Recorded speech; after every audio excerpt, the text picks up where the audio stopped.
Hola a todos y bienvenidos a este nuevo video. El día de hoy hablaremos del Mesías de Dune, la segunda entrega de la famosísima saga de Frank Herbert. ¿De qué trata este libro?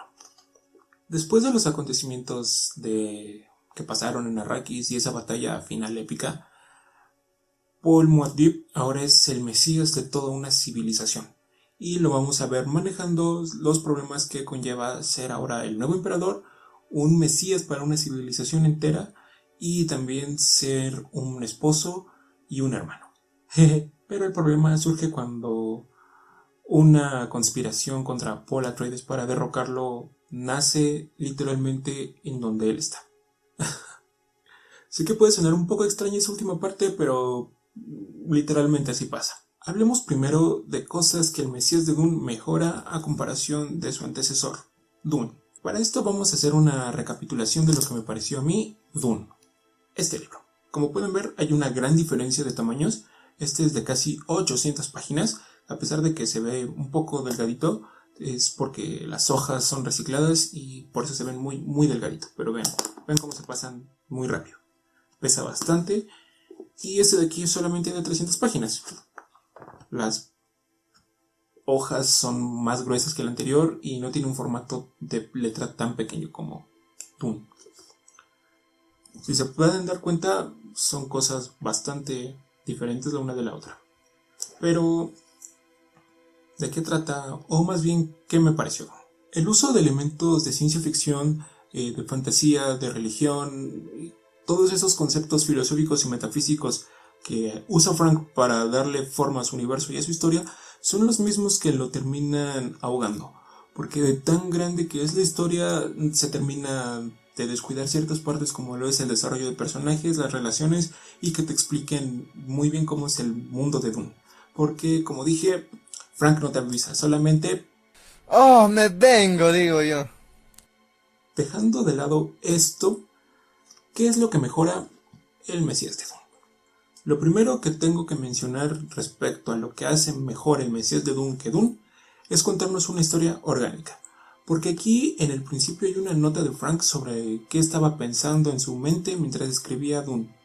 Ahí nos dice que él estaba tratando de contar la historia de un Mesías, una epopeya, una historia de ciencia ficción, una historia que tuviera varios elementos. Incluso si se llega a ver que estaba un poco abrumado al momento de contar eso.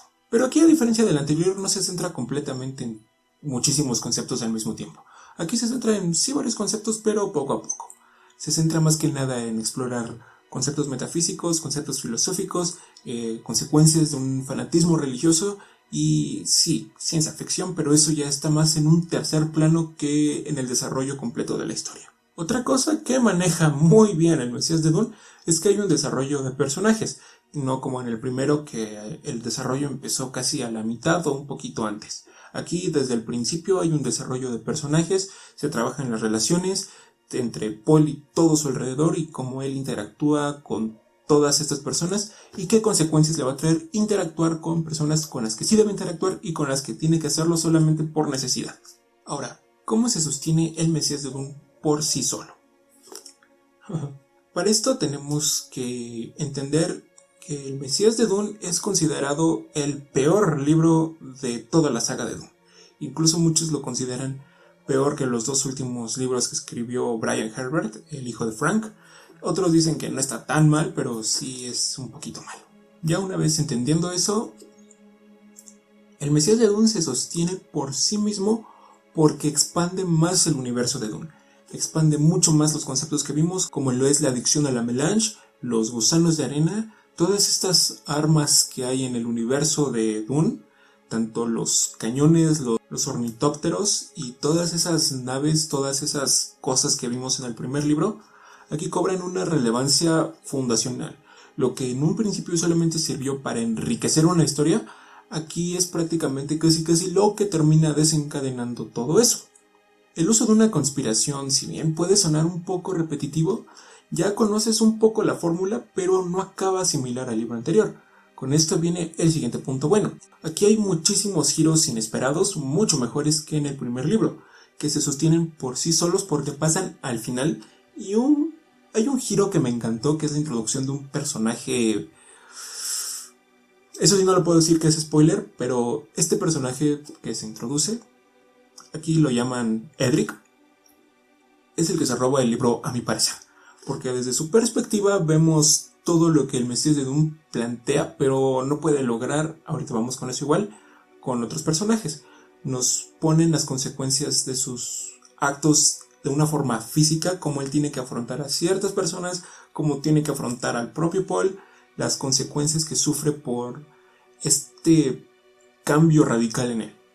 No solo eso, sino también vemos las consecuencias filosóficas que le maneja, las consecuencias metafísicas, literalmente, que tiene que enfrentar para que su personaje tenga un buen desarrollo, para ser prácticamente lo que él tiene que ser. Ese es un punto bastante bueno. Ese personaje es, creo, el mejor de todo el libro y el que más me agradó. Por otra parte, ir expandiendo las relaciones de Paul con otras personas, con otros Fremen, y ver cómo lidia al ser una figura mesiánica, está bastante bien. No es perfecto, ahorita igual vamos con eso, pero está bastante bien. Ahora, vayamos con lo malo del Mesías de Dune. 300 páginas. 300 páginas hacen lo que 800 páginas no pudieron. El Mesías de Dune expande 1000 veces lo que fue Dune. Hay un gran uso de conceptos que te terminan abrumando en la lectura. Terminan siendo pesados, muy aburridos, a veces incluso sin sentido en ciertas partes. Los diálogos que tienen nuestros personajes, sus conversaciones, sus decisiones, cómo se pelean verbalmente, son muy estúpidas. Realmente se pelean por todo y no lo razonan. Todo lo que pueden hacer para evitar ese conflicto lo piensan, no lo dicen.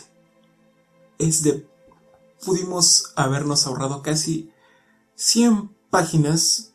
A pesar de que lo vean delgadito, es insufriblemente largo, es insufriblemente tedioso porque la gente no habla, solamente piensa cómo puede solucionarse esa situación y no lo dice.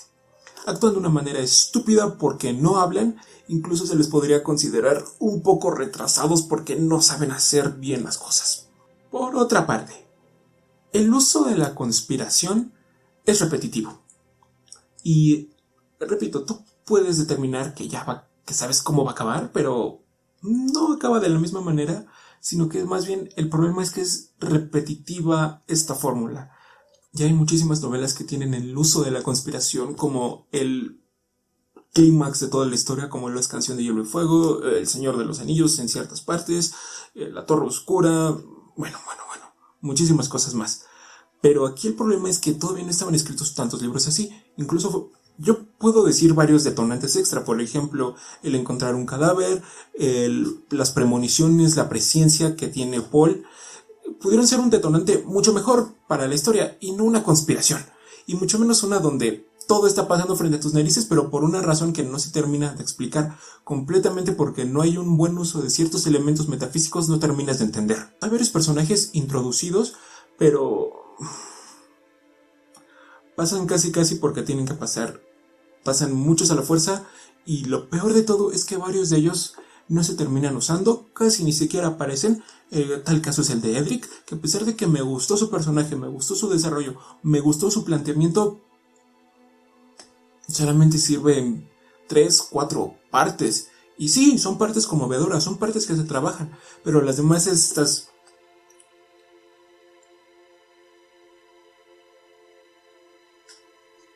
Así se siente leer El Mesías de Dune. Y no hablar de las introducciones de la princesa Irulan, de todos esos libros mágicos y místicos que se mencionan en la introducción de cada capítulo, que terminan completamente, y aquí no es como en el anterior que te preparan psicológicamente. Aquí sí te arruinan completamente todo el libro. Tú solamente puedes leer ciertas introducciones y ya te leíste el libro, en vez de estar...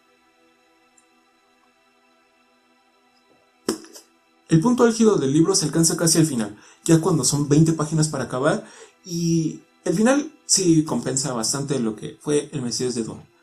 Sí puede ser probablemente el peor de Dune, pero no puedo decirlo porque solamente he leído dos.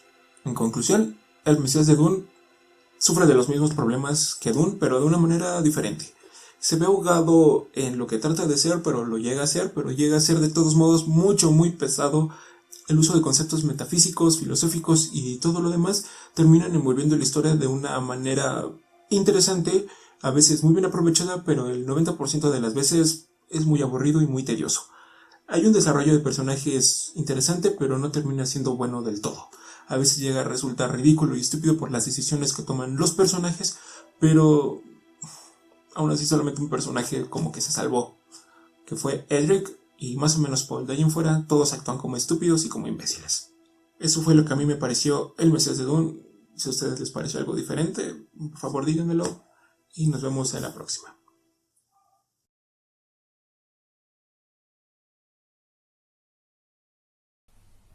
Oh, me vengo, digo yo.